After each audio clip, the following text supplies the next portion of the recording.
All right, chat. I just finished up a couple of reps, a couple machines, getting in some jeans in between. In the markets when I scheme. Market scheme. Anyways, hope you guys are having an amazing day. Today is August 5th, as you can see. Damn, bright ass light, August 5th. And it is 7 o'clock. Your boy is in the gym, working hard, doing what others will not. Anyways, today we just caught a gold buy. Well, for the past 7 days, I've been holding gold buys, treacherous drawdown. At first, I was at like $1 million in drawdown, but now I'm like 8 million in profit. So it's like, who really came out on top, me or the markets? Markets will never win against me. This trade most likely is going to be my 91 or 92% win rate, so that's good. It might be more, it might be less, I don't know, because I haven't closed yet. I'm still holding. Look, I'm still holding. Can you see that? Chat, can you see that? Look, I'm trying to get out the way so the focus ain't focusing on me. But as you can see, I'm still holding that. This is one account. All right, so I made a Instagram Q&A for YouTube. He said, what was your idea of how your rich life was going to be before you were rich versus living it? First and foremost, I never really seen myself becoming rich or even wealthy before. I definitely had high hopes for myself, but I never thought I would be where I'm at today. So I couldn't really I guess you can say imagine it. I was more just so focused on trying to get by day. And it just happens that the more I kept my head down, the farther I got. You know, I never thought that I would be here to this day. So I just kept my head down, kept working. So I never really could imagine what it was gonna look like. But what I will say is when I started living it, it was more of wow, dang, I can do whatever at any moment, any time. But now it's what do you do? When you don't have it, it's kind of all right, I just gotta work. And then when you do have it, it's fuck, I have it now, what's next? Hold on one sec. Somebody got this all jacked up. But it's what do I do now since I do have it? What's next? You know, what do you do now? What's the goals? You know, what's the move? Yeah, that's one I would say definitely don't think too hard of. Some people try to imagine what their life is and then they get distracted of what life isn't. Right? People fantasize the dream life so bad that they don't even appreciate what's going on at the current time. So then they start getting discouraged and losing hope and all types of shit because their life is not how they dream of it. So I just never think about that. I never try to think about what the future could be, what the past could be or should have been. I never think about what the past should have been. I never think about what the future could be. I just keep my head down and I focus on the present tense because every action that you make in the present tense is always going to make up the future anyways. It's just like the chart. You know the lower time frame is going to make up the higher time frame anyway, so why not just trade on the higher time frame? Why not just focus on that? Because you know everything's going to build up into it. So, yeah. Next one, somebody asked my holding psychology. First and foremost, when it comes to placing holding trades, it's not as hard as people think because what I like to do is just trust the higher time frame until it invalidates. So it's kind of like humans where you have to kind of have trust, 100% trust until it's broken. Until you that thing breaks. So let's say if I get into a trade, I'm always gonna have 100%. Once I make the decision, okay, I'm gonna get in this trade. It's okay, I already come in with 100% trust that this analysis is gonna work. Until price does something where it breaks my trust, I'm gonna keep trusting it. So I'm gonna keep believing in it. I'm gonna keep holding it.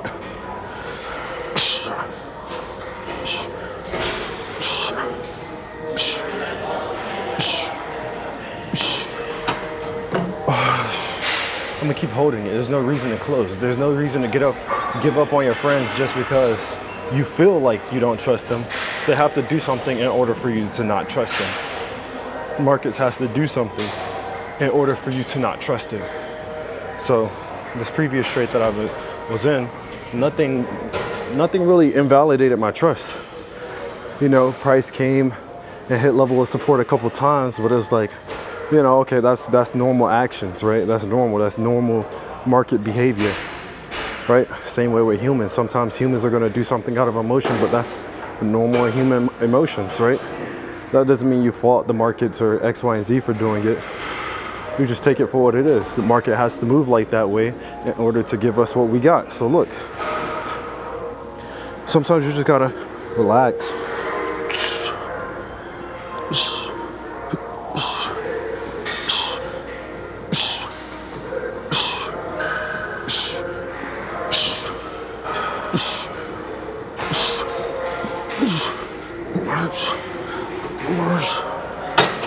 You gotta relax. Got to, bro. Gotta relax.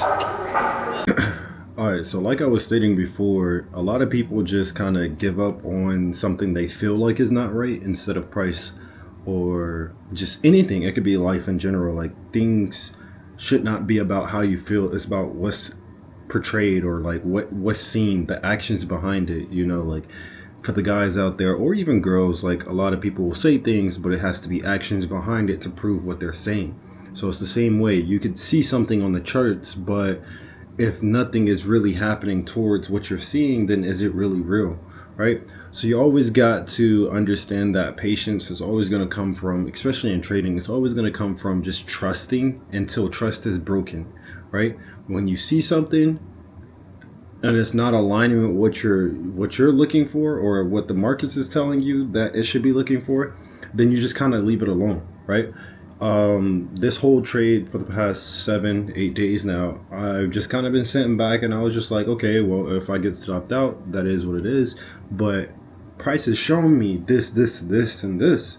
So I feel like I'm 100% confident that it's going to do what it says it's doing, right? The market is telling me, hey, high or low, we're not going any lower.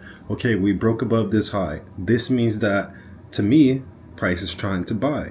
So I'm going to feel confident in doing so, or believing that, hey, the markets is going to buy. Patience, people think, is a very hard skill, but it's really just trust. Like, trust. You're doing this career, how can you not have trust, right? That's the only thing you have left to even depend on, right? You don't have anything else. Luck is not really on everybody's side, so you don't have luck.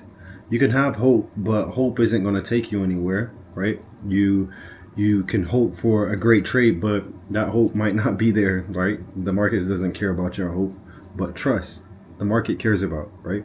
As long as you trust what the market is doing and you abide by what that is, then you're going to always come out on top, because the market is basically telling you, like, hey, trust me, right? Trust me on this. I'm doing X, Y, and Z. Just trust me on it. But some people always go against it. Some people try to make their own analysis, X, Y, and Z, and it turns out in the worst way. Because one, you're trying to gain money from the markets, not the markets trying to gain money from you, right? The way that the market is going to gain money is from people just not believing in it. So the market is going to take it because it feels, let's say, offended, right? The market is going to feel offended. So whenever you offend the market, you're basically saying, like, hey, I don't care about what you got going on, or what I see this, I see X, Y, and Z, and the market is going to feel bad. So of course it's going to take your money, right? Because it's like, dang, you don't care about me, so why should I care about you, right? Vice versa. If you care about the markets is going to care about you. So if you care for what the markets is showing you, the market is going to show you love, right? Don't overthink the whole psychological part of trading. And I'm saying this from things that I've done when I first started. It's kind of harder now to really express how I am now to somebody that may have just started. You may started like a couple of days ago, a couple of weeks ago, a couple of months ago. But I kid you not, these are all the habits and things that I have to repeat in my head. I still make mistakes to this day. Like, I still make mistakes. Just because I make X amount of money doesn't mean that I don't make mistakes. People always confuse capital with skills, capital with talent, or capital with knowledge, capital with understanding, right?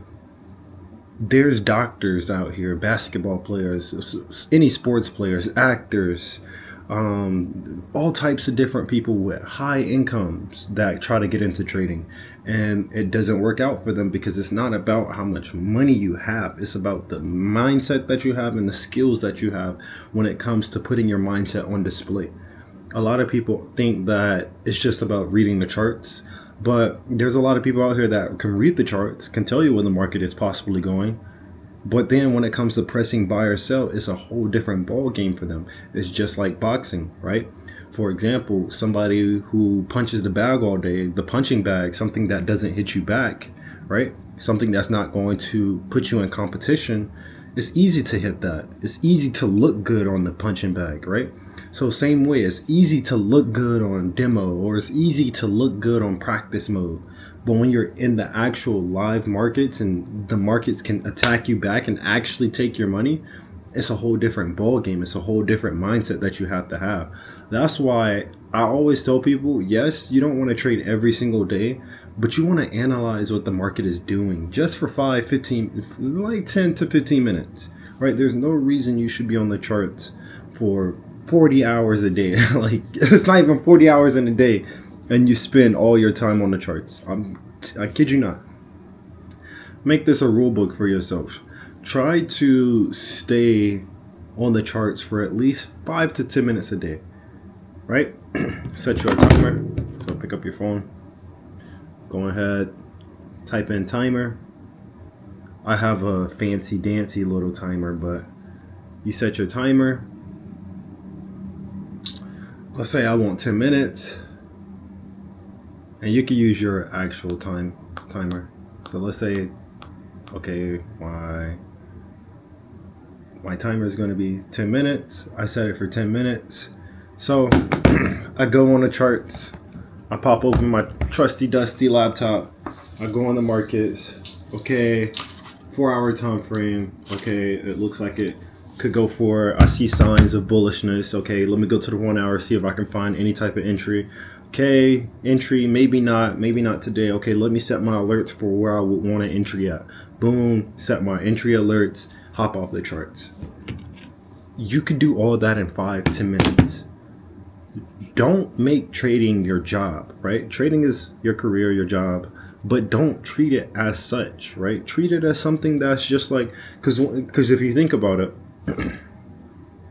if you treat it that way, you're going to get, tired of it. It's going to become boring. It's going to become something that you stress about. Because think about it, right? You're late to work. You got to be to work at 9.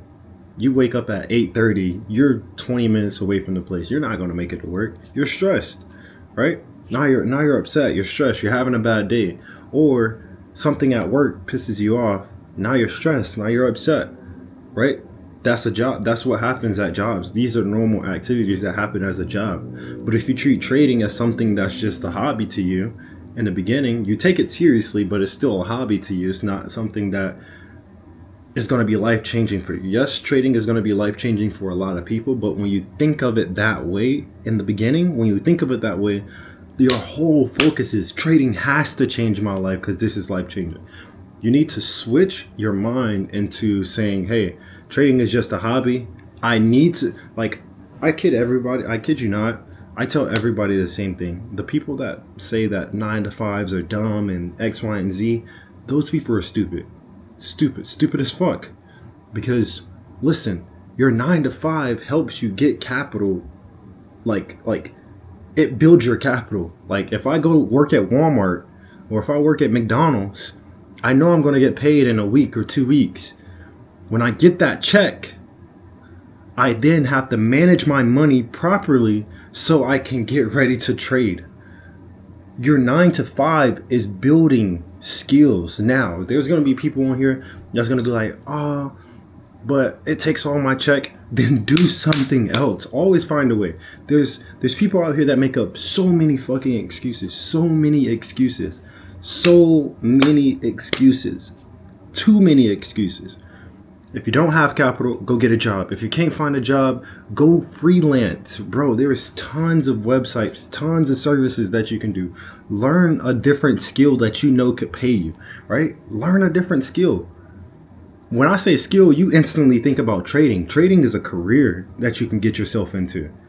But you can't get into trading as a career if you don't even have something that's paying you automatically, right? Find something that pays you automatically, so that way every week you know you have some type of income coming in. That's your first, that should be your first mission. Find income where you can pay bills and have money to trade. If you have one job and you still like penny pinching, you have to work 2 jobs. You have to work 3 jobs. That's the whole point of it, right? If your job doesn't pay you enough where you can save some and then have some to trade, pay bills and have some to trade, that's only life telling you that you need to work a little bit harder. Okay, it's okay. You have to understand, if you want to become financially free, you want to become free, do whatever you want, it doesn't even have to be $1 million, $1 billion. It doesn't have to be that. If you just want to make an extra 3K, 4K, but you still don't have that capital, life is telling you, hey, if you want to get to that goal, I'm gonna need you to work a little bit harder. And that's the problem right there. That's the problem. People don't want to work hard. They think about it, it sounds great, they'll make all this, like they'll watch this video, they'll start making plans, making a goals, making a list, and then tomorrow they forget about it, or they'll do it tomorrow and then forget about it the next day. When this is something that you constantly have to keep beating down. Prime example, when I was 18, I basically I found out that I wanted to do trading. I found out that one job wasn't going to be enough because I had to help my mom, and I also had to put my money in my accounts. But I kept falling into a cycle of just putting all my money into an account, trying to flip it, trying to do it fast, and I kept blowing my money. And then I got into arguments with my mom. My mom was telling me trading was gambling, X, Y, and Z. I need to stop trading because I'm using the money that we need for the family to trade, and it's a no-go. So basically, I knew I couldn't go forward with just one job. I couldn't. It was going to be impossible to have capital to trade, because I'm not going to sit here and keep trading these $200 accounts, $100 accounts. I need something where I can trade and make, 100 in a day, 200 in a day. I can't really do that off of $300. Like, that's 100% gain. Like, it's hard to trade like that, right? It's possible, but it's hard, right? So with that being said, I knew I had to get another job. So I found another job. I got another job. I searched everywhere to find another job where it can match and align with what I had going on. So with that being said, you have to understand that you have to do things and you have to make shit happen in order to get to where you need to be at. So revert back to what I was saying. My first job was in the morning. I had a warehouse job, and this warehouse job was from 7 a.m. to 7 p.m. So it was a 12-hour shift. I packed pharmaceuticals, so I packed medicine into a box. I was on an assembly line with 12 other people, and we was just passing a box down the line and just like putting stuff in, right? Just putting stuff in. So I did that 12 hours, stand there all day in boots, push boxes, push crates, packed it into the truck, did everything, the whole 12 hours, every single day. I had a break for 1 hour. One was at 9:30. Blessed. Turns out life just happens the way it happened. Blessed. We had breaks. We got there at 7 o'clock. Our first break was at 9:30. It was 1 hour. So from literally like 9:30 all the way to 10:30, break, right? Break. Amazing. Second break happened to be right around that 1 o'clock area. And that was an hour and a half break, sometimes 2, because the boss was nice if we did good and we had the motion going. So that was great. I was able to stay from 1 to almost 3. Now, what I will say is not everybody will have this type of job, right? Not everybody you could find it, depending on where you're at, especially in America. You could possibly find something like this. Or what you could do which I'm not recommending, but what I used to do if I ever felt like I needed to be on the charts to look at the charts, see what's going on, always, hey, I need to go use the bathroom, 5-10 minutes. Like I said earlier, 5-10 minutes on the charts. I practiced that. That's how I got so used to being on the charts for very little time, because my work put me in that position where I didn't have a lot of time to just sit on the phone like this all day. I couldn't do this all day. Okay, boom. I need to be quick. I need to be fast, right? But I also needed to make the right decisions, which is why I'm so quick on my feet when it comes to making decisions. And I think a little bit faster because I was trained that way. But I would have never been trained that way if I didn't have a 9 to 5, which is the whole point of this. Don't let somebody tell you you don't need a 9 to 5 in the beginning, right? Of course, nobody wants to wake up every single day and do X, Y, and Z. But for me, I love my 9 to 5. I hated it, but I loved it because I knew that this was going to take me to my next level if I played my cards right. Now, I'm not saying work a 9 to 5 for the rest of your life, but I'm saying plan it out. Plan it out. Okay, like we all know. Some people have flexible jobs. Some people have, fixed jobs. So basically, mine was a fixed job. I knew that I was going to get around $600-$700 a day from this warehouse job. I knew it every single week. I knew how much I was going to get paid roughly after tax, X, Y, and Z. I knew I was going to get roughly 600 to 700 every single week. So that way, in my head, when I go home and when I'm sitting in bed and I'm laying in bed, or if I'm just daydreaming at work, I'm putting pieces together of how I can maneuver things into the right direction. And I also made sure I budget myself extremely, because the reason why I am the way I am now, even though I have a lot of money, I budget myself because I know that the time that an opportunity comes, I need to have that capital on standby regardless of the fact. Doesn't matter how much money you have, how little of money you have, you need to be budgeting yourself, because that is going to take you to that next level of being able to take opportunities. Even with my trading accounts, I treat it the same way. Don't trade every single thing. Oh, look, that goes that alert.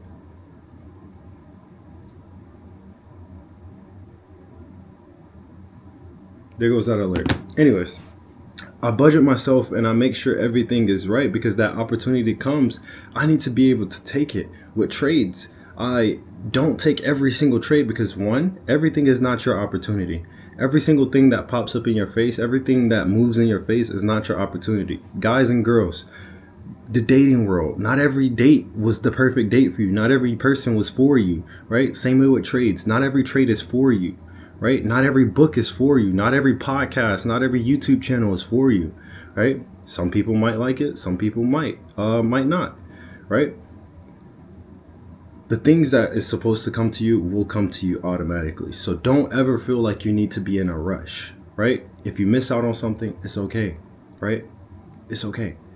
That most likely wasn't for you. And when you rush into something and you get it, most of the time, 9 times out of 10, what happens? So for the people that flipped, $100 to, let's say, $1,000 in a couple of hours, you rushed it, and now you're still trying to get more trades. What ends up happening most likely? What ends up happening? You end up losing that account, because now you're trying to rush to get to 5,000, to get to 10,000, right? Because your mind is just so focused on grab, instead of letting the things come to you. Trust me. When it's for you, it's going to be right there in your face. It's going to stay in your face until you be like, oh, this is my opportunity. Let me grab it. You're literally going to be able to grab it and bring it to you, because the opportunity is going to be that close in your face. So with that being said, I also want people to know that, this 9 to 5 thing is also, one, going to build you, like I said, but treat it as a way to keep your mind moving. Like, keep your mind always moving. You always want your brain to have something going on and have it moving. Like, speaking from a person that has ADHD, yes, I tell people to calm down all the time, especially when it comes to the charts. But when you are just actively living in the world, you kind of want to always ask, like, it sounds crazy. a lot of multimillionaires, billionaires, they're looked at as crazy. And I'm not trying to make this as saying you need to become crazy, but the things that I've realized is the more I ask myself questions like, hey, what if I did like what if this, or why is that this way, or like just small little things in my head, thoughts that I'm trying to break things down, like, oh, why is the iPhone case got this circle on it? Why did they design it this way? Why is it 3 cameras? How does a camera reflect, like nerdy, like you would call it nerdy, like whatever you want to call it, nerdy questions, fucking intelligent questions, whatever you want to call it, fucking psycho questions. I'm just thinking of different things and trying to process what built up to that point, or things where I'm like, okay, why do people react this way? I'm just thinking crazy things like, hey, if I push that guy, like how would he react, and how would I react to his reaction? Oh, like if I place this trade right now and I lost, how would I feel? Like it's all types of things that you can ask. Like I'm constantly in my head, just like playing around, like a playground in my head of just thoughts and random reactions and psychological points that I could be just dibbling and dabbling with. And this expands your brain because your brain is thinking more than others, right? People imagine shit every day. Like every second of the day, you're thinking of something, but you're just thinking of nonsense. You're thinking about, oh, what am I going to eat today? Like, okay, why am I going to eat that? Like dig deeper into things, right? This 9 to 5 would allow you to do that, right? As you're doing different tasks during your job, especially in customer service. Like if you work a fast food job, or if you work as a nurse, or if you work as let's say someone who deals with people, like you could even, those jobs are very good because when you're dealing with people, you can then pick different, like you can see people's reactions to things. I worked in fast food since I was 15, and I stopped working fast food at 18, and then I started moving boxes when I was 18 too as well, 18. And then I did pharmaceutical warehouse when I was 18. 19, I was still working my job even though I was trading. And I finally quit when I was like 19, roughly that February of like 2022. Like roughly around there is when I started and going full time. But the whole point of this is like I worked with a lot of people. So like I'm just seeing different personalities and all different types of body languages and mindsets and psychologies that people have, and even people's takes and opinions, right? Taking those in and being able to see like, okay, this is how people think towards X, Y, and Z.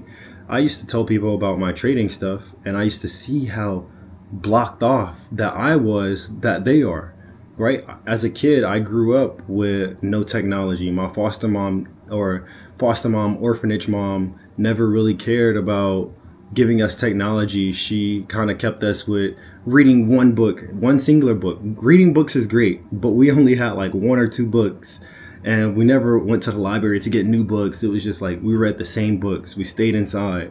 It was very isolated. I was very isolated as a kid with me and my brother. And mind you, once again, my foster mom pretty much abandoned us. She did drugs and partied all the time, so it was just me and my brother coming up with different imaginations. We had like a few like toys that we got from like a McDonald's bag, or like some hand-me-down toys, or X, Y, and Z, whatever we got our hands on, and we just put things together and just created shit in our head. And I feel like, especially as an adult, it's so hard to have that imagination sometimes, because once you become an adult, people look at you differently, because it's like, oh, you should be acting like X, Y, and Z. You should be doing X, Y, and Z, which is not good, right? The world is so standardized. I don't even know if that's a word, but people are so standardized on what everything should be like, and not how they can perceive it, the different creativities that you can perceive. So once again, people always look at working, like since COVID, like before COVID even happened, everybody used to have a 9 to 5.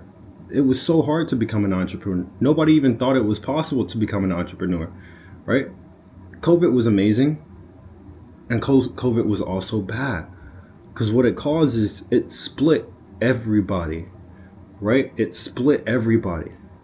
Like, I remember back then as a kid, you could go knock on a neighbor's door and ask for help or ask for X, Y, and Z. And of course, there's still neighborhoods and places where you can do this. But in this world, everybody's so isolated and everybody wants to be Batman and everybody wants to be just one person, right? And I know I'm kind of getting off topic from the 9 to 5 part, but I just want to let you see that when you fixate on something that is a standard, so like people say, oh, 9 to 5s are terrible, you need to get out of that, you then put yourself in a category where you're just thinking of how people look at it, right?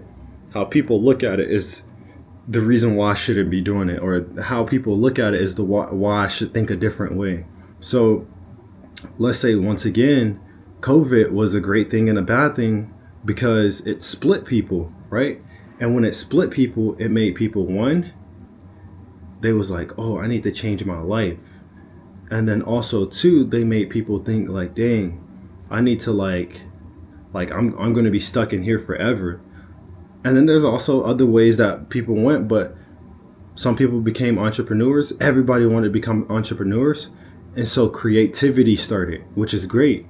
Creativity started. People started selling things and doing different things. TikTok came out. Well, TikTok was out, but people started doing TikTok, Snapchat, YouTube, making YouTube videos. A lot of things started happening, cutting hair, photographers, people making music, becoming actresses and actors and playing sports and doing things that they would have never thought they was going to be doing, right? And vouch for me, for anybody that's watching this video, if you are a barber or a photographer or somebody that freelance or own their own businesses, 9 times out of 10, not everybody, but some of you guys that are watching this video trying to get into trading, you started your business, you started that hobby, you started that job that you're in now during COVID, right? Because you had to make some shit happen. It looked like the world was at an end. So you was like, fuck it, I need to do something. I need to move around, right? And you're already in the right mindset. You just have to keep it, right? You have to keep that creativity. So that's for those people. But for the people that kind of was just like, oh, like shit, the world's going, but I'm still living the same life. For those people, okay, I understand that at that moment you probably thought it was fake, which I personally, I'm not going to speak on that, but you probably didn't do too much during that time, so you didn't have the right mindset, or you didn't think of it as an opportunity for you to take, right? Because during COVID was when I started trading. Right, like right after COVID, when it was slowing down, is when I started trading. And once again, I couldn't take really too much opportunity. I was 16, 17 right when COVID started, but I was 18, 19 when COVID was just going to end. But for the people that didn't do anything, one, don't look at it as like, damn, like I should have been doing X, Y, and Z back then. Like I should have did this, da da da da da, right? Because that was actually the biggest time for just a bunch of scams, a bunch of betrayals, deceitment. There was a lot of just random saturations in all types of different categories. So people was, one, trying to find their spot, but also two, there was a lot going on for you to even really learn. Like I feel like now we have a perfect balance of everything where it's not too saturated, and you can still gain a lot of knowledge from X, Y, and Z, or you can still gain a lot of skill from X, Y, and Z. You can learn, especially like creators like me, when it comes to trading, right? There was a lot of different people trading. I feel like now my social media feed is nothing. Like I have no trading. Like I can show you, like I have no trading on any of my feeds. Like, oh wait, wow. But I have like just traveling stuff all over my feed. Like I don't have any trading stuff at all. Nothing. Just random life, random takes and traveling, funny skits. And most of these are viral videos, so Instagram's gonna try to push these to me. But I'm never looking at those. I just go on to the next. Like what is this? Somebody's watching a movie. I don't watch a lot of trading content because a lot of people don't know what they're talking about, right? A lot of people kind of just got into the space, seeing that they can sell it as something, and people started buying it because, once again, everybody wants to get into financial freedom. Everyone wants financial freedom. So people are just looking all around trying to find what looks good, right? Which is why I try not to show too much of my life, because my life looks good, but that's not what I'm here to do. Like, I'm not here to just flex on you all day. Like, of course, I'll have my vlogs where I'm having fun, I'm doing something luxury, I'm traveling, but that's just life, right? That's something anybody can do. You can travel the world now if you had a couple of $100. Once again, not everything, but you can travel, you can live life, you can have experiences. But one, you need that freedom, right? You need that freedom. And this all is going to dive back into that 9 to 5. Like, this whole segment is about that 9 to 5. That is where everything starts. I'm sorry I made this so well, like, winded, but that's where everything starts. Don't let people say that the standards is to not work a 9 to 5, not hate. The standard should not be hate 9 to 5s. 9 to 5s is your blessing. So once again, for me, I worked that 7 to 7 shift, that 12-hour shift. I knew working this one job wasn't going to get me to where I needed to be. I knew that I was going to have to work a little bit harder, right? Everybody most likely has one job, whether it's a good job or a bad job. You have some type of job. I hope you have a job. If you're watching this video and you don't have a job, go get a job, bro. Sis, brother, you gotta get a job. Got to. Have to. It could be anything. I don't care if it's fucking terrible, hard. Find something to do. Freelance, right? If you don't know what freelancing is, you can hop on Fiverr.com, right? Fiverr.com, Fiverr, Fiverr. Hop on that. Hop on LinkedIn. Hop on all types of different things to become something where you can make some type of income, right? Learn how to make thumbnails, learn how to edit videos, right? Learn how to code, right? That takes a little bit longer. Some skills do take a little bit longer, but it's worth the while, right? Coding, people get paid up to 5,000 plus on jobs like that when you're really good at what a skill you are, and you're good at it, right? And people will pay you for it, right? Fast food is technically a skill. You're doing customer service. Customer service is a skill, right? You have to be really good at customer service. Yeah, you may or may not get paid based on that particular skill, but that's a good skill. Not everybody's good at customer service. Not everybody's good at talking to people. Tutoring, right? Not everybody's good at teaching, right? If you watch my videos, you know other creators, they're not as good as me when it comes to teaching, right? But those are skills that you can build and people will pay you for it. There are so many people that ask me, why do I not do one-on-ones? Why do I not do mentorships? I'm good at teaching. One, that's not even in my field. I don't want trading education to feel like a job to me. I tried it before. Once again, a lot of people were here back in 2023, 2024, right? I did sell signals. I did sell mentorships. And then I found out that it wasn't for me, right? I couldn't live my life how I wanted. It was basically a job. Trading wasn't fun because everybody depended on me. So many different things. So I left that in the past, right? I'm gonna be honest with you. I used to sell, courses, or not a course, but I used to sell mentorships and one-on-ones and signals, but it's not for everybody, right? I don't want to do that. It feels like a job. But there's something that you might be good at, right? I'm not very good at swimming, right? I can't swim. A lot of Americans cannot swim, right? If you're in Europe, you can come to America for a couple of months. I know you can come to America for 3 months. Use that 3 months to start a swim class for people, right? Find a public pool and teach people how to swim for like $50 a session or $50 a month or whatever the case might be. Get a lot of clientele, X, Y, and Z. There's so many different things that you can do. You just have to think of the problem that you can fix. I know I guess you could say, I know it's a little bit harder to do, but when you really want something done, you're going to get it done, right? You're going to get it done. So with that being said, back to where I was at, I knew that 9 to 5 was going to take me to the next level, but I just needed to work harder. So my work harder was, okay, I need to find a job secondary to my first job, but it needs to align with the time frame, right? And I couldn't find too much that people were hiring for night shifts so I could work through the night and get a good amount of hours. The time that I got off was 7 o'clock.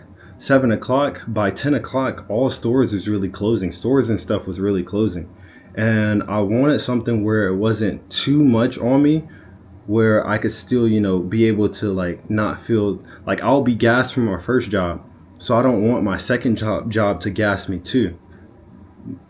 Ended up that second job didn't end up gassing me, but I was like, okay, cool. And fast food wasn't an option to me. I quit fast food when I turned 18. When I was 17 and that lady told me about trading, she told me to get into it.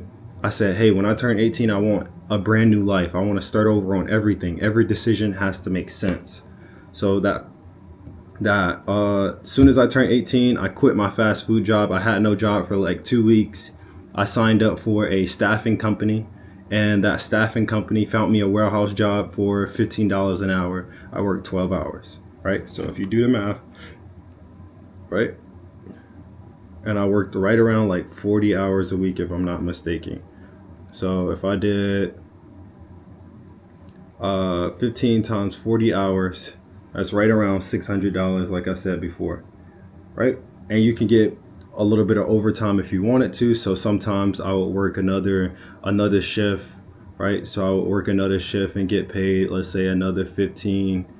So we'll do plus, do a plus 15 times 12 hours. So I'll get right around 780 if I work that overtime, which gave me weekly pay. So it was weekly pay, straight direct. Friday you get the check, or not the check, but it hits your account, direct deposit, boom. $780 a week. And I needed the money, so most of the times I was working overtime, right? So with that being said, I worked that job, and then I picked up Walmart, right? I picked up Walmart, and I'm gonna actually talk to you guys while I try to find this on the map so I can tell you guys like how true like all this is. Like I used to do this, and I used to just be imagining in my head like, dang, like I'm working. Like even still to this day, I'm like, damn, like I can't even believe I did that at 18, right? Which is why everything is the way that it is now when it comes to my mind, when it comes to my body, my psychology, the way that I talk, the way that I perceive things, my opinions, my habits. Everything is because of what I did when I was younger, right? And you may be an older person, 24, 25, 30, 35, 40, and you're watching this, and don't ever think that it's too late to do X, Y, and Z, right? Yes, it's harder because mental or scientifically, when you turn 25, everything that you are at 25 normally stays the same. So the habits that you have at 25 normally stay the same, which is why you see 30-year-old men and 30-year-old women plus 30 plus men and women, they kind of still act childish, or they still act a certain way when they was younger, because mentally in your brain, everything is fully developed. So whatever you have right then and there is it. That's why it's always good to build that creative mindset now. So for the 18-year-olds, for the 19-year-olds, even for the younger kids that watch my videos, it's good to have that creative mindset throughout your whole 20s, right? Because when you have that, you're flexible, right? You're versatile. And when you're versatile, you can do anything and everything and think in every way. So it's not like you're just locked in. A lot of people stay the same, right? A lot of people still have the same mindset as they did when they was a kid, which is why you see childish people at 30 and 40 years old. They're still childish and doing things that teenagers would do. X, Y, and Z, whole 9 yards. I'm not going to speak too much about it. It might hurt some people, it might not. But hey, we all got to change, and I'm going to be the one that's going to sit here and tell you the real, right? You guys are my family. I look at you guys as literally my family. You guys help grow what it is today, ICC. You guys post about it and talk about it on Twitter, talk about it on TikTok. I see the videos, y'all talk about it on Instagram, share it to people and put people on, and y'all create small events for yourselves and X, Y, and Z. I see that. So I look at you guys as family. So I'm gonna be real with you guys because you guys are my family, right? I may or may not know you. I've probably met you at my events. I remember faces. I might not remember names, but I remember faces. I see you at my events and I see you, on videos. I remember faces. So I'm speaking to you because I basically love you, right? I'm like deadass. I love you guys because I wouldn't be, or not even me, right? I'm gonna be wherever I was gonna be. But ICC as a whole, like something that is a community for people that want to get into trading, but they really don't understand it. They really don't want to pay for a course, and you don't have to. You don't have to pay for a course. Or people that want to get into trading, can't find a way, can't find somebody to teach them. Everybody wants to charge. They need some type of simple way to get into it. That's what ICC is for. Yeah, you can be advanced and do X, Y, and Z and take the long route. But the way that I want to teach you guys, the way that I want to show you guys, I want it to be friendly. I want it to be something you can grasp and something that actually works, right? I've shown you time again, which I'm going to show later on. I know this has been a long-winded rant, but I have a lot to say to you guys. Like, especially now since I have the tiny camera, it's way easier to talk to you guys because I don't feel like I'm just put on the spot. It just really feels like I'm talking to my friends and my family. So once again, I see that, and I'm going to tell you the real all the time, right? I'm always going to tell you what the real deal is because I've been through shit that you guys probably been through, but I've been through shit in my life where I had to make an ultimatum, right? I had to make a decision on if I was going to choose this path or that path. So everything that I say is me just guiding you in a way that I've done it. I've seen it. I've seen the good and the bad. I'm basically showing you like, hey, like I did this before. This outcome happened. It possibly could happen to you. Now, once again, you make your own decisions. Don't let me make you make your decision. Like, I don't want to be the person that makes you make decisions. I want to be the person that kind of gives you feedback on what the outcome possibly could be, right? Everybody's different. Everybody has different lives, so it could be best or it could be worse for anybody. So with that being said, I made that 780 and I knew that I was going to get that every week. So then my next job was the Walmart job. This Walmart job, like I said, I was going to type this up. That's where I was at.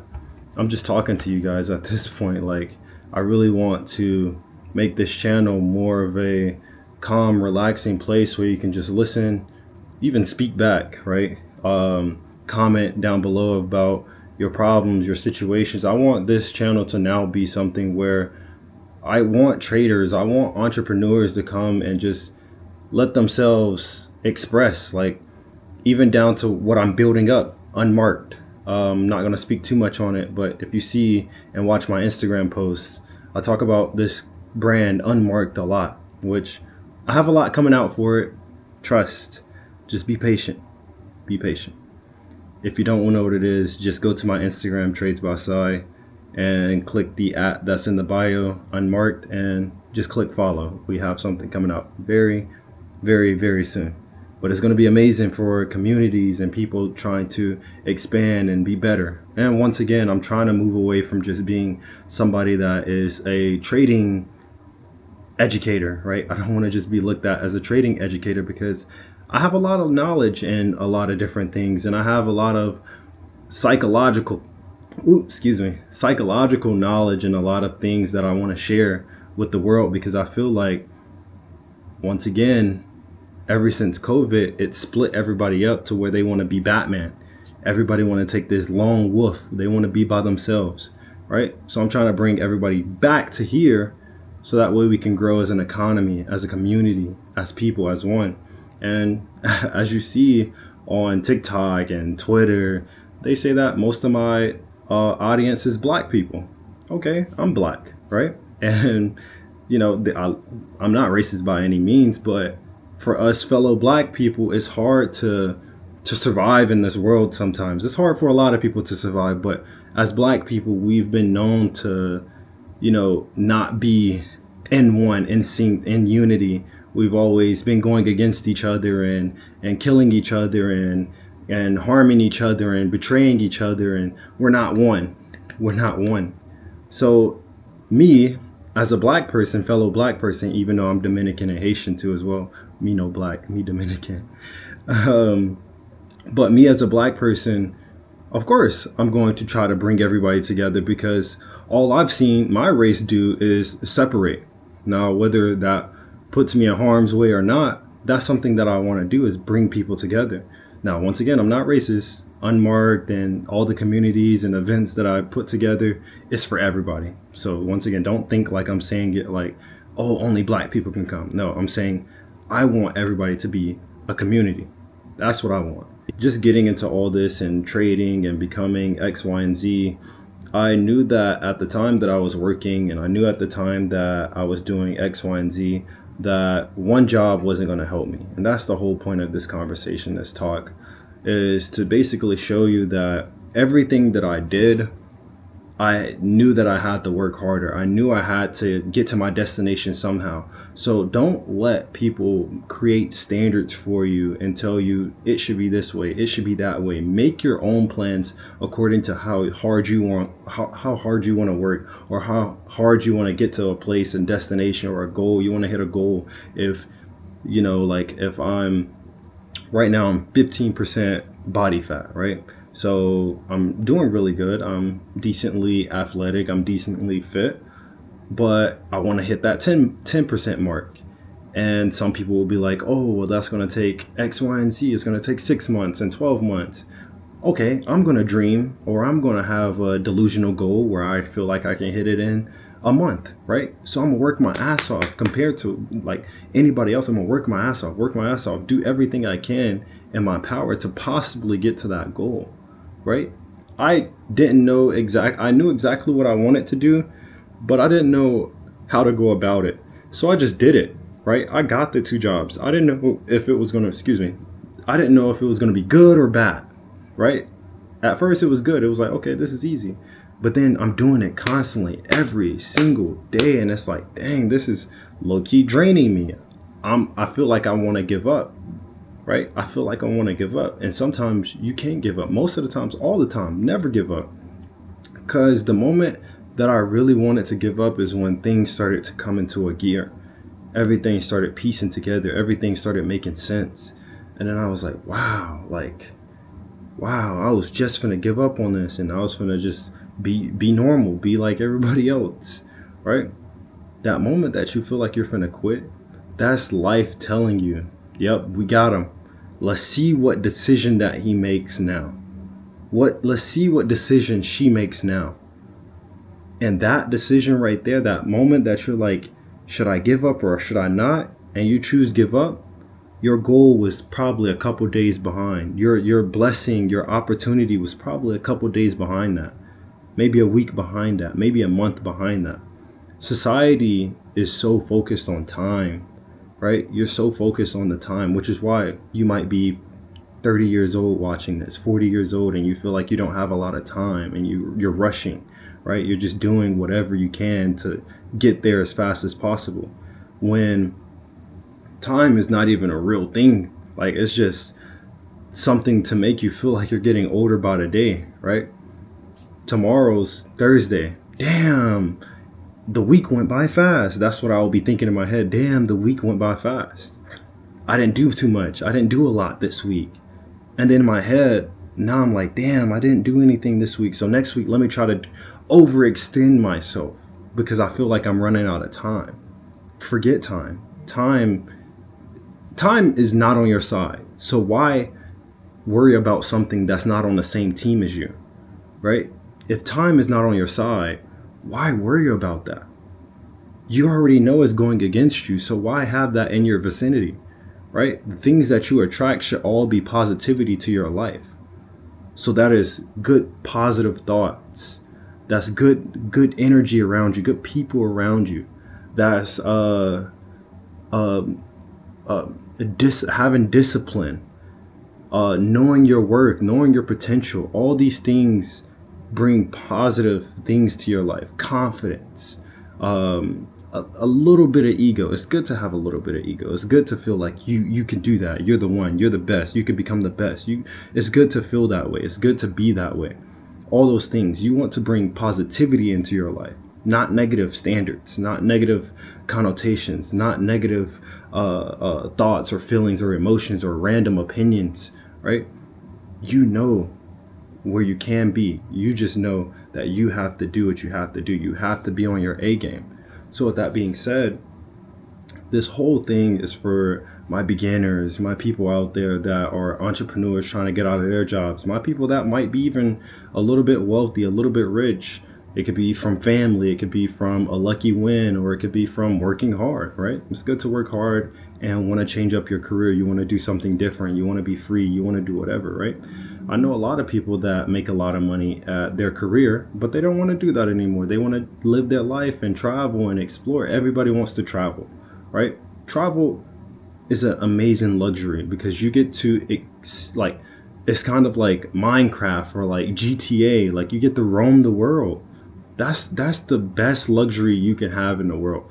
There's so many creators and so many forex traders and traders in general that all you see is them buy a car, buy a house, buy something nice, fancy clothes, and that's it. And they stay in their city. They might travel once every blue moon, but it's like you have a lot of money, build something, travel the world, do something that expands, right? Buying personal things is one, cool, right? That's amazing. But do something that expands you, expands your creativity, expands your mindset, expands your life, your palette, your experiences. Expand your experiences is the best luxury you can have as a human being, because once you die, it's all gone. Right? A lot of people can't say that they left the United States. A lot of people can't say that they went and seen Australia and they're from America. They seen Australia. They seen Europe. They seen China, and they seen South America. A lot of people cannot say that. Some people can, but a lot of people can't say that. A lot of people can't say that they've traveled 50 different countries and 100 different countries, helped people here, donate to here, went to a foundation here, or explored and touched elephants and touched lion, like seen this water, seen the clearest water, climbed the mountain. There's a lot of different things that you have to understand, that we've been trapped as a human being to think one way, when the real freedom, the real reality is being a human that gets to experience the whole world. God put you on this earth, right? God put you on this earth, and he didn't just want you to see just one thing and that's it. He wants you to see all his creations. So go out and see creations. Go out and see what the limitations are in the world. Go see how high you can touch the ceiling. Don't be stuck in this standard. So once again, this goes right back to what I was saying. That 9 to 5 is going to take you exactly where you need to go. You just have to plan accordingly. Right? You have to plan the right way so that you can set yourself up for success. Because the moment you set yourself up for success and you have a clear path, right? Plan is a little bit harder. And once again, a plan doesn't always go to plan. But if you have the right idea, the right mindset, the actions behind what you're doing will all come together in the end to give you your result. If you don't put any actions to what you're doing, you're not going to see anything, right? How can you believe in a goal? How can you believe in an idea when there's no action behind it? Like I said at the beginning of this video, the market is going to show you an action. It's going to tell you, hey, do you want to take this or not? If you take it, you trust that the market is going to produce what it says it's going to do. So if you, as a person, is telling the world, is telling God, is telling your friends, telling your family, your girlfriend, your boyfriend, your husband, your wife, your grandma, whatever. If you're telling them, or if you're saying to even yourself, right? It's you versus you. If you're telling yourself, hey, I'm gonna be X, Y, and Z, I'm gonna do this, I'm gonna do that, then you have to actually do what you're saying you're gonna do. Because the moment you don't, then you can't trust yourself, because you are disobeying yourself. You're not you're not trusting yourself, but you are not being real with yourself. So the goals and the things that you have all need to come from creativity. You don't have to try to be different, right? Don't try to be different. Just be whatever you are, right? And I know people will say, "Oh, just be you." And some of you guys are trying to figure out who am I? Right? Who even am I? That's where you start. That's where this whole thing starts. I talk about this all the time in my events. I talk about this on the YouTube channel a lot. Find out who you are first, so that way you know where to build from. So with that being said, guys, I love you guys. I hope you enjoy the breakdown. If you watched this long, I really, really, truly love you guys. Truly, you guys are like my family. I'm always going to pour out to you. I've been talking for 1 hour straight. I just gave you a whole seminar. If you guys watch this, please let me know. Maybe I might rant more like this more often. But I just love talking heart to heart to you guys. Like, it is a Thursday, August 6th at 4 o'clock in the afternoon. I could be doing X, Y, and Z. I could be doing anything with my life right now as a multimillionaire. I could be on a beach. I could be doing X, Y, and Z. But I'm sitting here to talk to you guys and really speak heart to heart to you guys, because I want to see people win. Like, don't let the internet fool you. They can say this about me. They can say this about me. They can say I'm that. They can say I'm that. People don't know my life. People don't know what I got going on. Everything that I do, everything that I say is 100% from the heart. I want to make sure people are always winning out here. I don't want anything from you.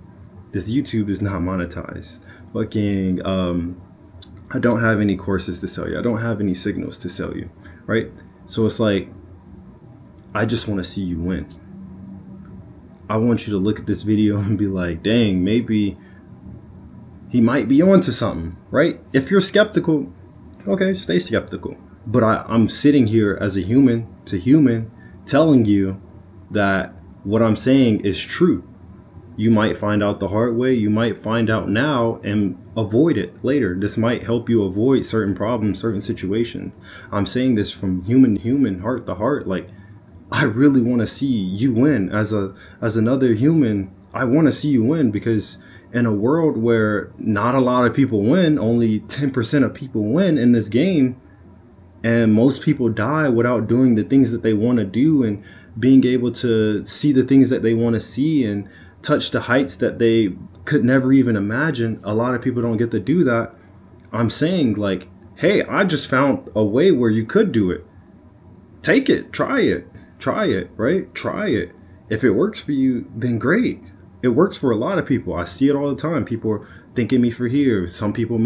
There's people out there that's making 6 figures and 5 figures and even some 7. Like, I met one or two people that said they was making 7 figures from ICC. And once again, it's not a strategy, but it's just a way to give instructions, give rules to somebody so they can have a better life, right? I want you to look at this as, this could possibly elevate me to the next level. But once again, you can't elevate if you don't know where your starting point is from. You can't have an elevator if you don't have the ground floor. So with that being said, love you guys. Enjoy the breakdown. All right, guys. So welcome back to another breakdown. As you can see, your boy closed some partials on Tuesday. It's been pretty much a banger trade so far. This trade I've been holding since the 29th. As you can see, it has been a week. It was literally a week.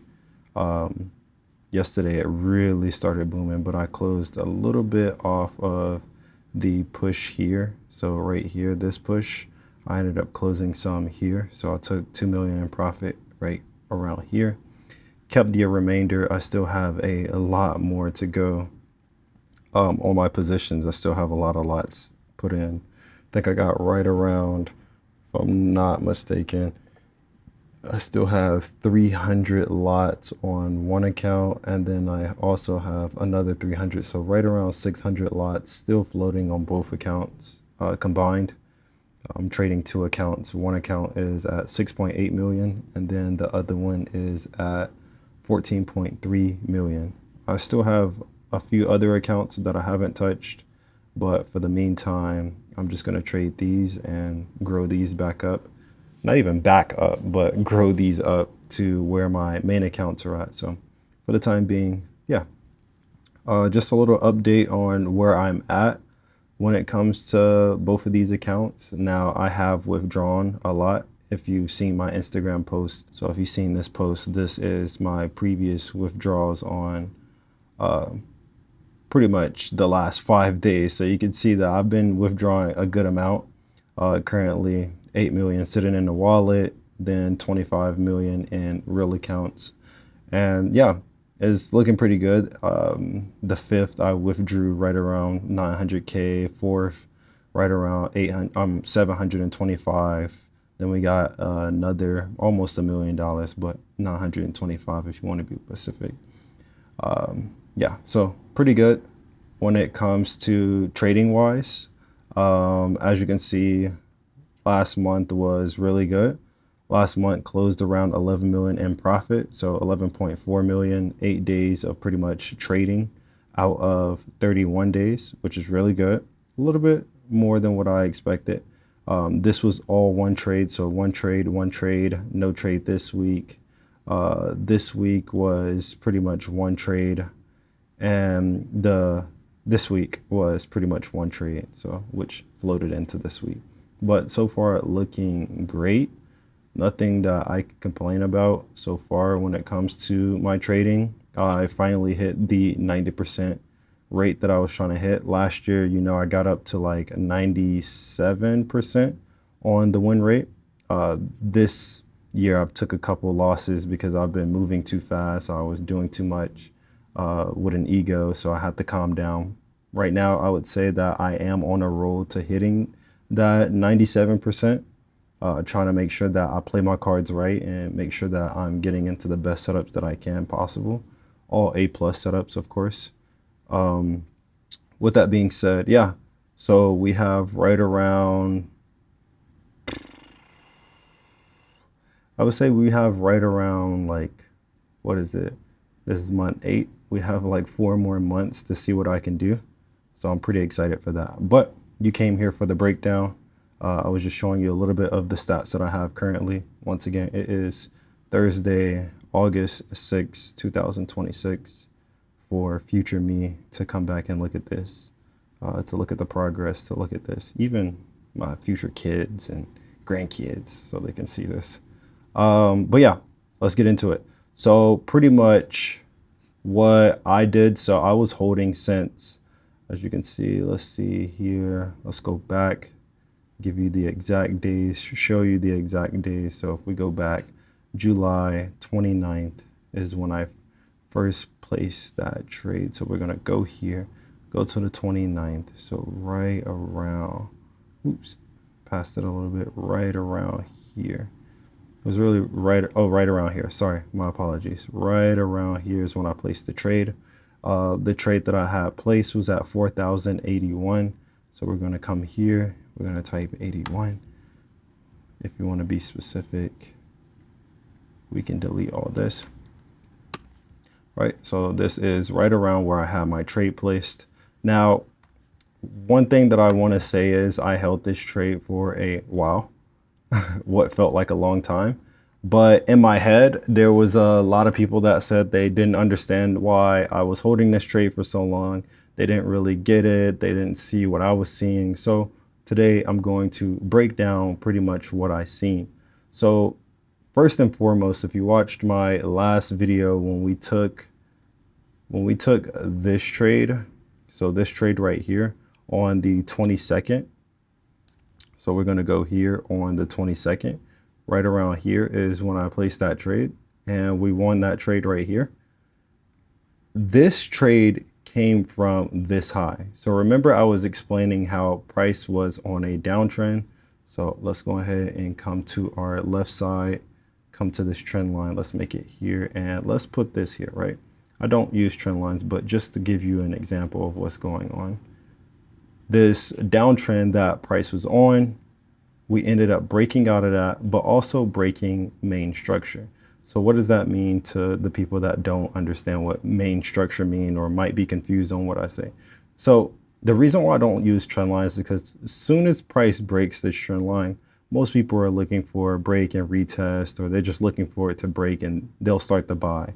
With me, just because it breaks your little trend line here doesn't mean that price is going on an uptrend, right? This could just be a setup for price to later come back down. So if we take this right here, let's just take both of these.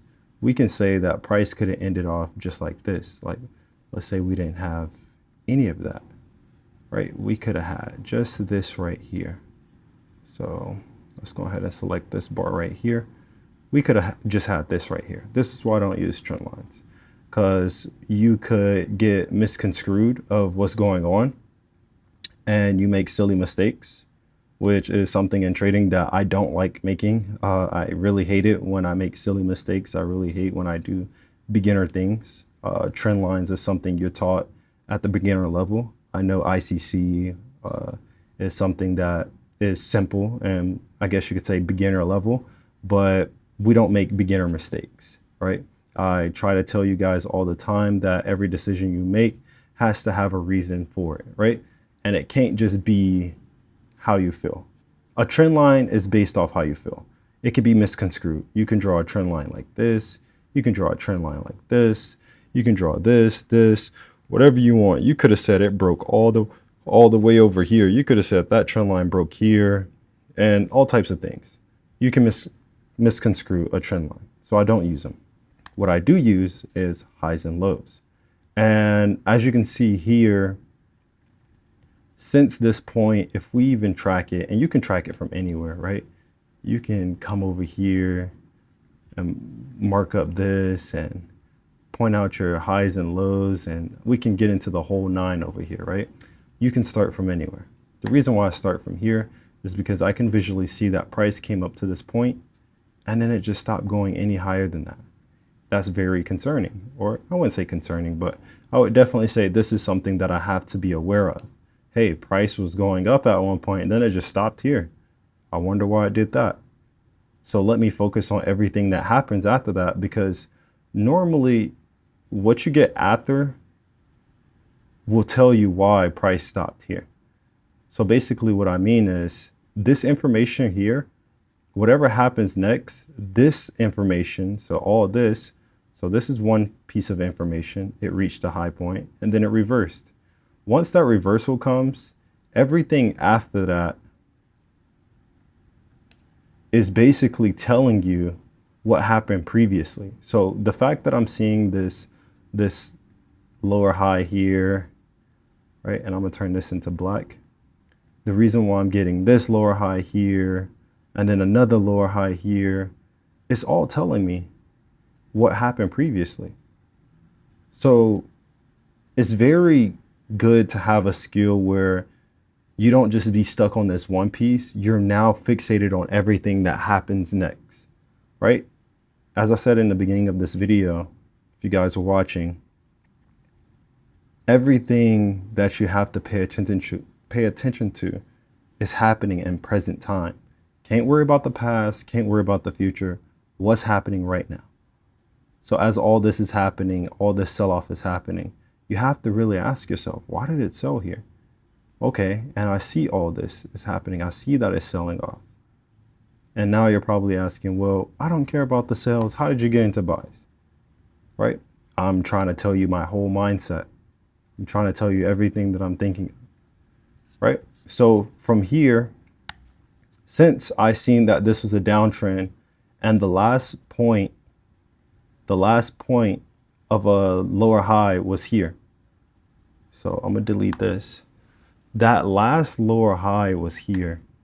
And this lower high, any lower high, so if you're on especially on the 4-hour time frame, this is the time frame that I like to mark up on. With this time frame, this is going to tell you everything. With a lower high, anything above a lower high. So if you have a lower high that gets broken, price is signaling that it wants to become bullish. The only thing with it is only above that broken lower high, right?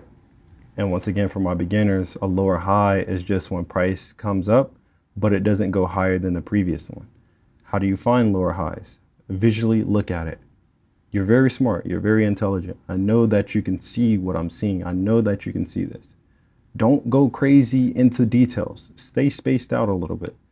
Don't be on the charts like this. Don't be on the charts like this until you're experienced, but don't be on the charts like this. Space out a little bit. Make it almost come together a little bit where you can see like the whole chart, like almost like this, right? Just a little dabs out, not too much, not too little. You can see a lot.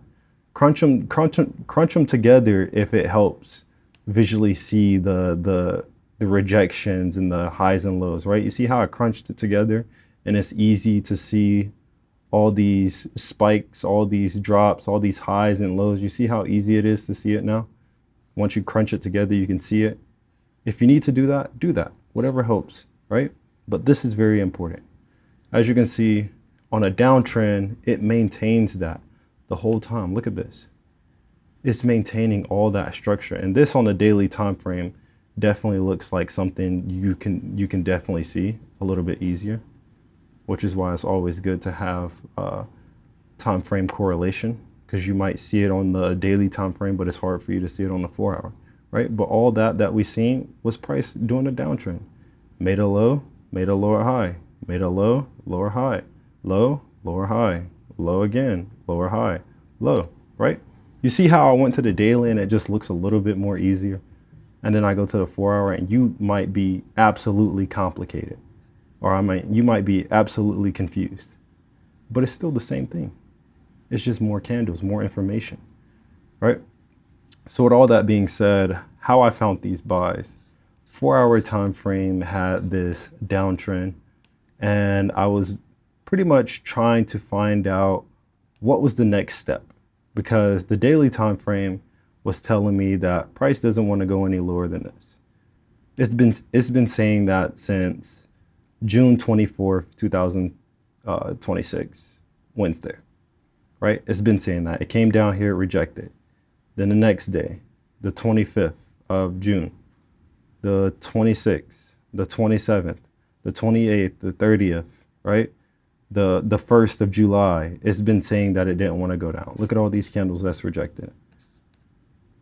Wednesday, Thursday, Friday, come back Monday, Tuesday, Wednesday. So almost literally 1 week of price telling you, I do not want to go lower than 3,900. I don't want to go lower than that, right? I don't want to. It keeps telling you, no, no, no, no, no, no, right? Bounces up off of that. It starts heading in this direction. So even from here, even from the daily time frame perspective, setting this even here, because look, price made this low. This is a lower low. It's lower than the previous ones over here. So you can see that price is going on a downtrend and makes a low. Makes this low, comes up high, makes a high. This high is lower than these, so this is a lower high. And then comes down low again, right? So now we have a lower low. That means price is on a downtrend. Price struggles to come down, so it starts to head up. Heads up for a bit, 2 days it starts to head up, and then it rejects. It says, no, we don't want to go up anymore right here. Let's start heading back down to see if we can go down.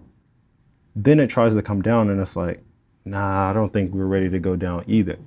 So now it's stuck between those two levels, which is what we talked about before on this channel, a no trade zone. So since this is a no trade zone, price doesn't do anything. But then we get a breakout. And this breakout is basically showing us that it made a higher high. A higher high only happens in uptrends. So this is signaling to us bullishness, right? This is signaling bullishness. So now that we see this, we can look at this as a new high, but we can also look at this level as anything above it is going to turn bullish, right? So with all that being said, since we're seeing this on a daily time frame, we have an understanding of what levels we should be on the lookout for. So I'm going to drag this across, right? And that's just the daily time frame, right? We took all that from the daily time frame understanding.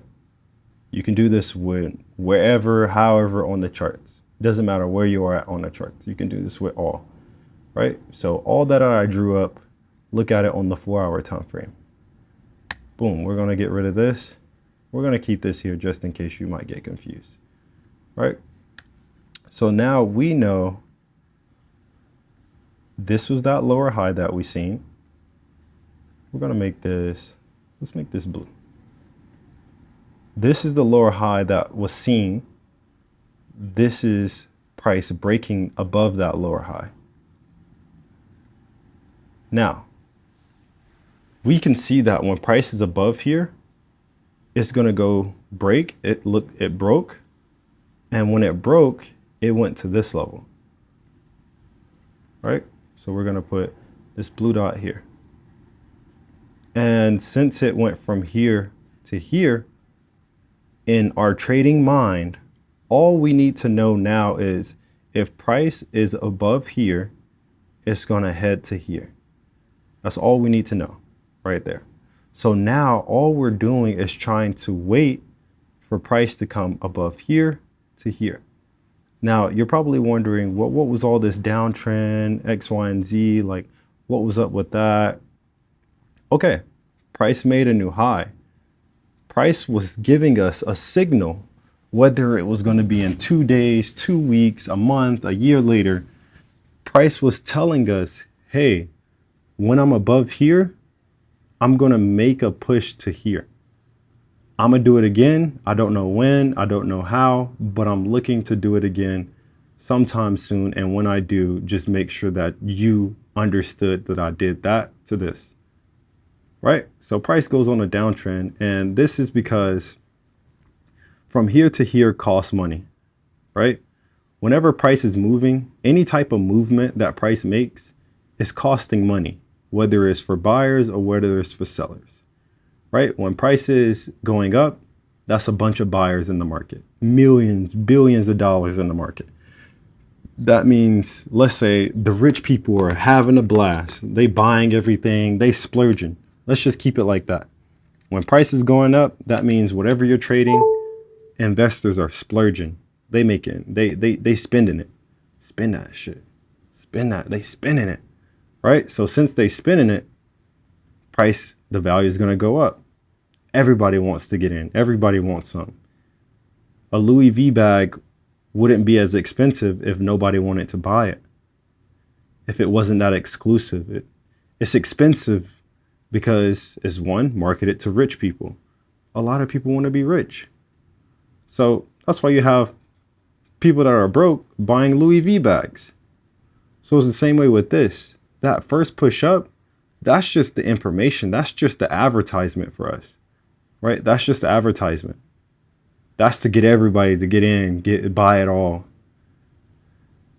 Just for them to say, oh, we got a Christmas discount coming up soon, right? Christmas discount. But you done already bought it at maximum price. And now the price starts going down for them again. And it's like, dang, I could have just waited X, Y, and Z, which is what I want you to do in trading. That first push is just an initial like, hey, like, here's an advertisement of what we're finna release, right? The markets are saying, hey, this is a advertisement of the trend that we're finna be on. So then it gives you that advertisement and then it goes away a little bit. It builds up. It's going back to build up. So all this is a correction. A correction is only price trying to relieve itself before its big move, right? is trying to relax before the big move, because that big move will come. When price, especially on reversals, when price shows you the signs of a reversal, it might not happen the next day. Get your mind out of things are going to happen the next day or things are going to happen soon as possible, right? Price could take a couple months before it does what it needs to do. But it's just showing you the signs. So that way, when it starts happening, you're already ready. It's always good to have your house built before the storm instead of trying to build your house in the storm, right? You can't build a house in a storm. And if you do, it's going to be the worst house ever because you're rushing. You're all over the place, right? So the market is always going to give you the blueprint before everything happens. So that way you can build your house. So that way, when it's time for the opportunity to come, you can take full advantage of it, right? So even with this being said, price goes down on a downtrend, and we're going to disregard all this over here because I wasn't too much looking at that, but I just wanted to give you an understanding of what's going on. So here, with everything here, price was on that downtrend. Price broke this lower high. So we're going to go ahead and fast forward. Price broke above this lower high and corrected. So on this, and mind you, we have our trade on the 29th. Mind you, all this is happening July 22nd, indication, price corrects. As it corrects, it comes back down, right? A lot of people try to say that ICC is just a break and retest strategy. For one, ICC is not a strategy. It's just an easy way to explain market structure, right? So in this market structure, this is just a higher high. Remember, higher highs and higher lows only happen in uptrends. So once again, higher highs and higher lows only happen in uptrends.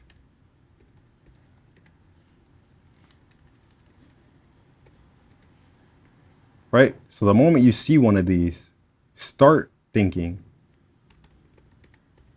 The moment you see a higher high or higher low, start looking for more bullish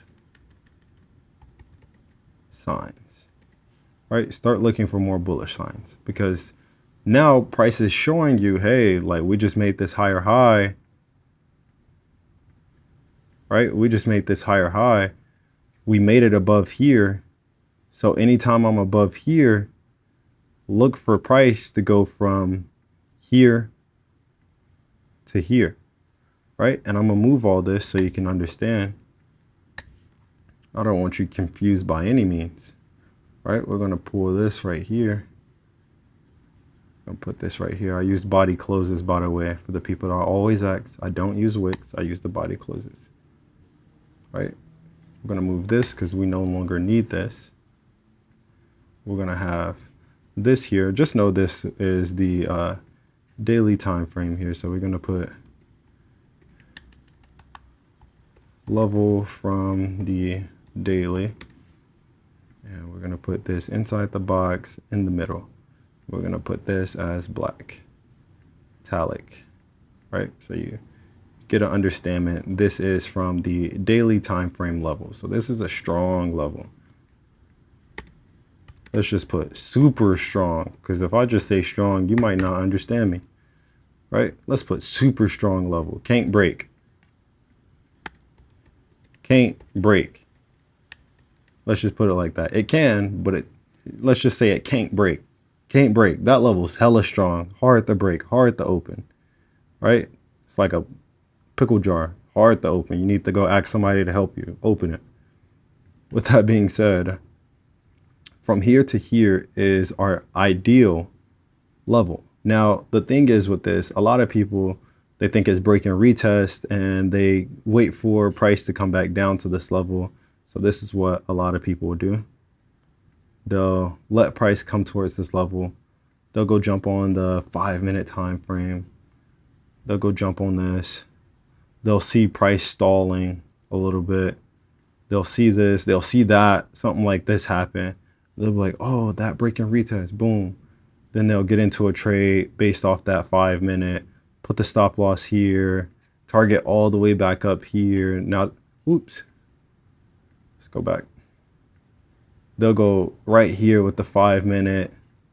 They'll target all the way up here off that 5 minute entry, or they'll even target something super small like a 1-to-1 or some shit. And they don't see the fact that the 1 hour is not aligning with the 4 hour. It's still in a downtrend. Like, I can see this because I've been trading for a while, but you can see that this is all a downtrend, and most likely a downtrend on the 1 hour time. And my cat, yo, what's up? Anyways, the 5 minute time frame, they won't look at the 1 hour and see that it's not matching with anything that they're seeing. They think price is bullish on the 5 minutes, so they're going to buy. They go for the buy, and as you can see, get stopped out. Right? Once they get stopped out, they'll go for like, oh, here's another retest, X, Y, and Z, price on the actual level of resistance, whatever, and get stopped out again. Right?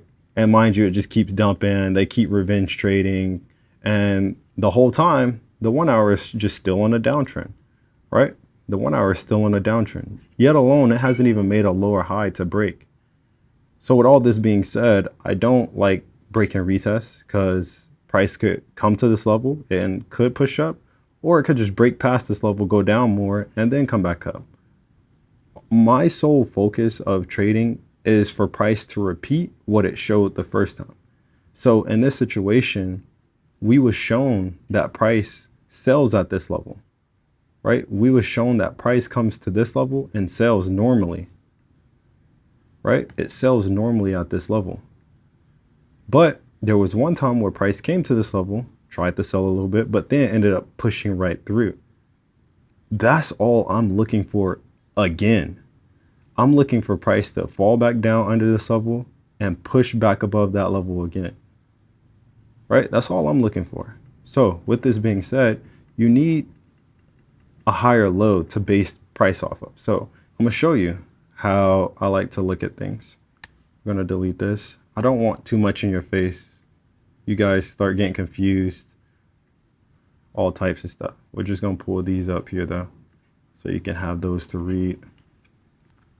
But from this situation, I'm going to show you how this higher low is going to be a help for you, especially when it comes to stop losses, right? A lot of people get confused on stop losses and stuff like that. I'm going to explain the whole nine. So with this being said, trying to make sure you see everything. Let's come here, make this like that. Let's put this here, move this here, move this over here. You can see that. Cool. Pause it, screenshot it, right? So from here, we're still on the 1 hour time frame. So once you find those 4 hour levels, so 4 hour time frame, once you find those levels, you don't have to stay on the 4 hour time frame, right? You can now look at the 1 hour time frame because that's where your entries most likely are going to come from. The 4 hour is just so you can mark up those levels, right? We would have never got this level without that 4 hour time frame.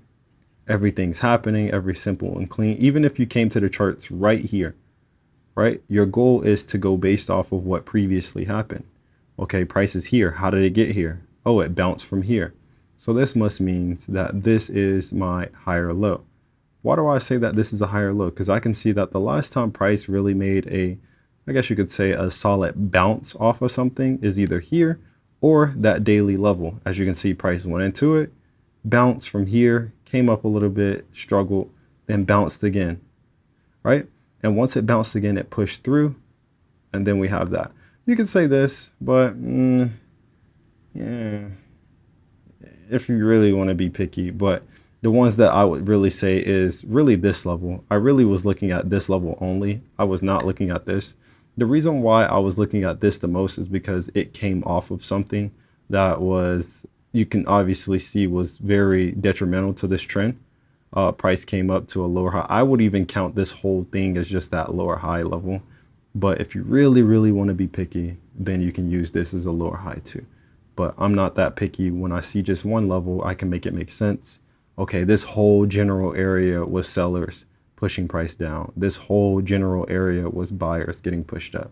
So I'm not just looking at every little crevice of the chart, right? I can just understand that, okay, this level was that strong level that price pushed off of.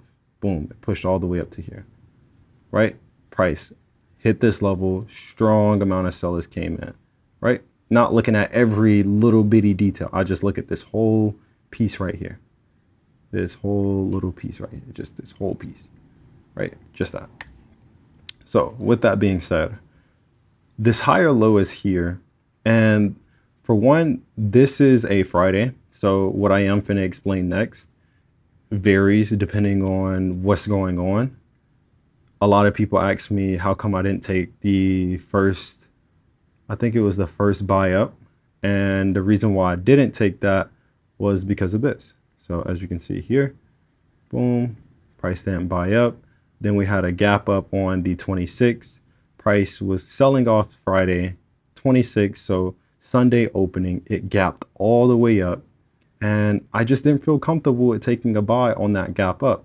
Now, the reason why I didn't want to take a buy on the gap up is only because that when price is gapping up, normally it comes back and fills the gap. I don't want to be one of those YouTubers where it's like, oh, you can trade that. Don't trade that. I don't want to trade that. I don't want to trade a gamble. Gaps closing is really a gamble because you don't know if it's going to happen the next hour, the next day. You don't know when it's going to happen. I don't want to trade anything that I don't have full control over. So when it comes to this, I don't really have a full control over the psychology that comes behind it, is basically what I'm saying. If I don't have full control over what my psychology can be, I don't want to trade it, right? With a gap, I'm going to be thinking in my head, is it going to happen now? Is it going to happen later? When is it going to happen? How much should I put? How much should I risk? Where should my stop loss be? It's too much on my brain. So I don't even want to think about it, right? With that being said, I'm going to then be like, okay, well, let me not trade that. Let me wait for something else. So that is the reason why I didn't trade that, right? So price once again didn't do anything, came down to this level. Now this is very, very important, right? The reason why this is very important because a lot of people, they get into the habit of just thinking if it's not doing what I think it is, it's doing the opposite, right? And it's good to have that, but it's also bad to have that because there's moments like this where a lot of beginners think that this is just a downtrend from here. They'll see a couple candles repeat and they'll think that's the trend instead of looking at the whole picture. Yes, we made a higher low. I mean, a lower high, but we also made a higher low. So that means really in between these two levels, price is in a no trade zone because it's doing two different things. Let's just call this, what do they call it in smart money concept? Divergence, right? Let's just call this, what's that? Can you find a difference? Now let's call it something cool. Let's say that this is I'm just joking. Let's call it NTZ, right? A no trade zone. And the reason why this is a no trade zone is because it's both fighting against each other. So we can even call it a balance, right? Call it a balance. Make it easy for yourself, right? And when a balance is happening, this is normally when you have equal buyers, equal sellers, and price is not going in any direction, right? So with this being said, what I did differently on this trade was I seen this, and this could have been my no trade zone, right? This could have been my no trade zone, but I also was trying to follow this. And the reason why I followed this more is because this could have just been price buying up, but didn't have enough volume, right? Because remember, this was Sunday, the 26th, right? Sunday afternoon, Sunday night, dinner time, market just back reopened.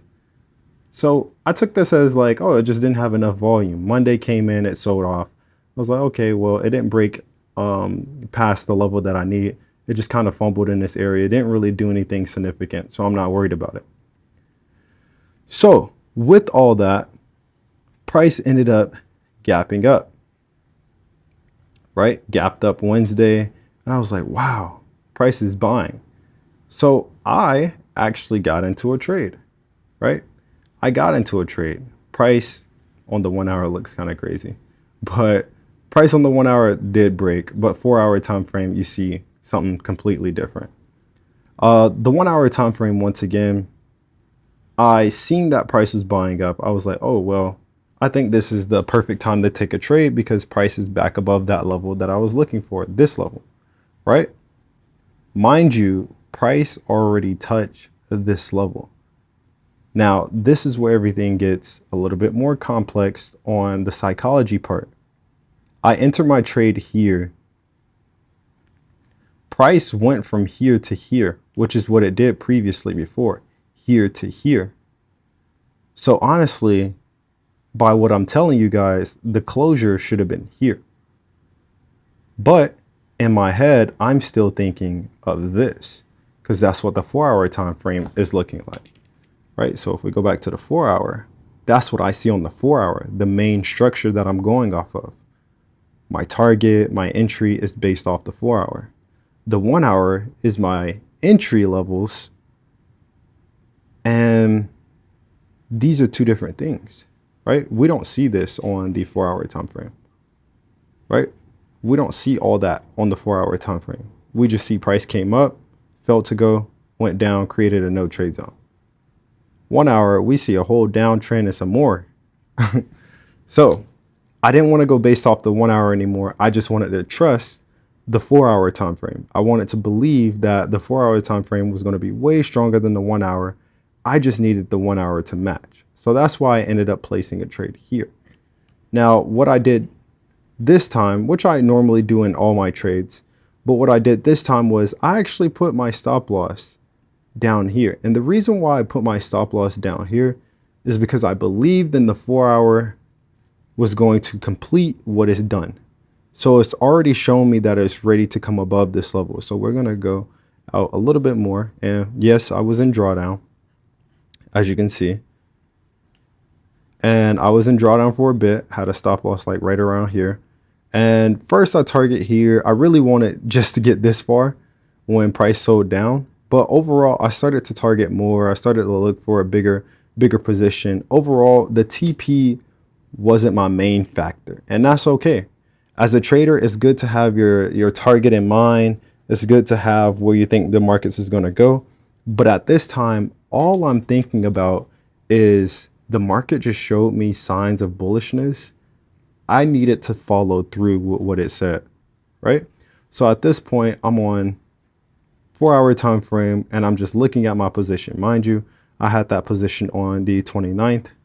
So as you can see here, 29th. That 22nd, matter of fact, let's go back to that 22nd. That 22nd, I did actually trade that. My apologies. I did trade that. And I'm pretty sure I explained that I was looking for pretty much price to push to this high. My apologies once again on that part. But I did end up trading that 22nd because everything was showing signs of bullishness. Price didn't want to go any further. Once it didn't want to go any further, it also broke above a lower high, which I felt good to place a trade, and I ended up exiting right around this high. So I took this to this, which in my opinion is a little bit risky, but sometimes you got to make a couple risks, right? And I once again got into that trade because price didn't go any lower and it broke above a lower high, which is two bullish signs. It didn't want to go down and it broke above sellers. But yeah, on that 29th, I ended up placing the trade. I was in drawdown for a bit. Price kept fluctuating in between one of the two, just not really doing too much. And then we finally got that push, right? Once we got that push, it was like, oh, this is great. This is amazing, right? So I was like, okay, this looks great. Then we got this, another drop, right? And a lot of people will be like, well, you should have closed because this level here, right? You should have closed because this level got broken. But in my head, remember, from here to here is already where I should have been in a no trade zone. This whole trade should have really been a no trade zone, and my position should have came from above here or below here, right? So in my head, if price didn't break out of any one of these levels, my trade possibility could still be in play, right? I'm going based off that 4 hour, right? The 4 hour just came back above this level for the second time. And if we was using the 4 hour candle here and using the wicks, this is a new high, or using the candle close, this is a new high. And price didn't break a level of support yet. Nothing showed me significant signs of a breakage of a support. So I continue to hold that trade because I didn't see anything that broke that level. Then price ends up stopping in this area, creating another, I guess you can say another low. We couldn't really call this a higher low, but once again, I'm technically in a balance, right? I'm technically in a balance, but I'm still going based off of this. Now, not going to say that this is going to work all the time, but this is just me showing you my psychology, the trust that I had in the market's 4 hour time frame that it gave us before, the clues that it gave us before, to be like, hey, I'm going to keep holding this trade until it stops me out, right? So from here, I just continued to hold that trade. Price kept coming down here, wicking out over here, not doing too much. And I was like, okay, cool. I'm going to just wait. So then we finally got one more break above here. And mind you, if you look here, it keeps coming to this level. Every time it breaks this level, it comes to this level and reacts. So this is telling me that there's a lot of sellers at this level, right? There is a lot of sellers here. So now I just need price to break above this level and I know we're gone. So if you check my tweet, so if we go here,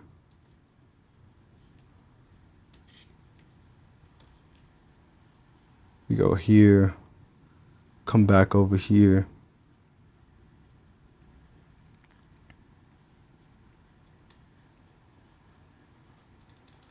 So if we go here, come here, go all the way down.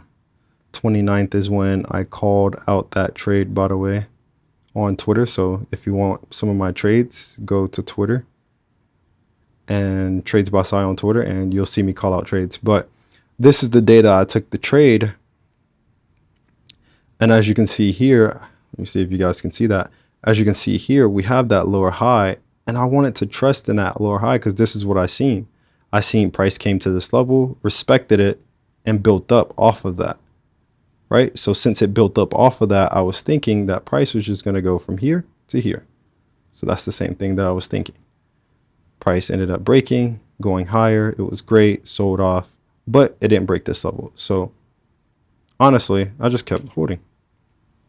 With this being said, moving all this out your way, I told myself that, hey, if price breaks here, I'm in the green, but I'm a hold until price breaks below here, because what I seen first was price respected this, and it bought up. But then it changed in between my trade, everything changed a little bit. But I stuck to what my plan was. When I first entered this trade, I said, hey, I'm entering this trade, but my stop loss is below here. Gave my trade some room, and I was like, hey, I know that the daily time frame doesn't want to go any lower. So I can see visually that the daily is saying, hey, we don't want to go down. So if we don't want to go down, we're going to try to look to build up. And if it's going to build up off the daily, if I'm looking at price, it was just in a downtrend. So if it's not going down anymore, that must means the daily is trying to build an uptrend, which is massive, right? Which is really good for me to be in. So I need to focus on trying to get into this trade. Hence why I'm still trying to hold this trade for the next couple of weeks, because this could be a massive trade off of the daily time frame. So with all that being said, price ended up coming back above that level. And then this time on Tuesday, August 4th, it gave us the volume that we needed, which ended up pushing all the way up to this high, right? Came to this one, gave a little bit of reaction. So we can go once again back on that 1 hour time frame. We can go back on that 1 hour time frame, and you can see even here, even if we was to pull this out, hit this right here, boom, New York session, hit this right here. Actually, this happened it looks like this one happened during London session, or actually it happened Asian session. Wow. I was gonna say the volume kicked in, but I guess everything kicked in that night. But that's okay. That's cool. That sounds like something gold's been doing for a while, as you can see. Let's see. Let's go here. Let's change it to Asian session. You can see that price moves a lot during Asian session now. Ever since the whole Iran thing has been going on, price just moves whenever. But if you set alerts, it is definitely good to set those alerts, and you won't miss any trades as long as you're staying vigilant on those alerts. But yeah, this is prime example of pretty much market structure broken down T for T. Back above this level, once again, we got that push, that volume finally came in from here to here. Price took that out and went straight to this one because it was so much buying volume. And I'm pretty sure there was a lot of buying volume just because the simple fact of, even if it was one of those situations where we was to basically remove all this. So even if we removed all this, right? If we removed all this, a safe way for a beginner to enter this trade, or a safe way for anybody to enter this trade if they didn't want to do exactly what I did, was to just enter back above here. If this is your balance zone, right? If this is your NTZ zone, boom, this is your high above that level. This is an indication indicating that price has potential to go bullish above this level, right? So even placing a trade here would have been valid, right? Go on the 1 hour time frame, price came above here. This would have been your higher low, or a higher low that price bounced off of. You could use this as a stop loss level. Use this as a stop loss level, and then target this level. But since you're trading the higher time frame, you can always target more, and X, Y, and Z, right? The risk to reward, it looks low, but when it comes to trading the higher time frame, you could get way more than that. And to be honest, whenever I'm trading the higher time frame, I'm gonna be a super big ego on this. But if you're trading the higher time frame, you're doing everything correct. You don't even have to worry about a stop loss. Not saying don't put one, but yeah, when it comes to that, just make sure you guys are paying attention to every detail that the market is doing, because everything adds up. And when you add all the facts together, it's only one direction that the market is showing you that it's going, right? So with that being said, I hope you guys enjoyed this breakdown. Price is currently ripped up. So yeah, yes, price went way further, continued to go higher. And if you was to take this from here and then go all the way up here, you would be right around a 1.5 if risk to reward matters a lot to you. 1.5 or a 1 to 5. And then we have so much more to come, because once again, this is something that I'm seeing the daily time frame basically make a whole new uptrend just to come back up for all-time highs possibly. But yeah, I hope you guys enjoyed this breakdown. Very extensive from every level of thinking that I had. And yeah, make sure you guys remember to, if my stop losses look too big, if you can't do what I'm doing in a sense of position wise, you can always lessen your lot size, your contract size, to where you can put a decent amount of space on your trades, right? I'm a swing trader, right? I don't want to put tight stop losses and then come back an hour later and get stopped out. I know that the market is volatile. I know, especially when it comes to trading gold, I know this market is volatile, but I also know that the chances of price following the higher time frame is super high. But you're seeing all that fluctuation just for price to give us that. We got it in the end, but if we had a type stop loss, we would have kept losing money. I'd rather lose money one time than keep trying to get into the trade and keep losing based off a tight stop loss. So put a good stop loss under a level where you don't want to see price get broken. So in this case, I don't want to see price break a support if I'm in buys, because the support is where buyers are at. So if it takes out the buyers, then why am I buying? With that being said, hope you guys enjoy the video.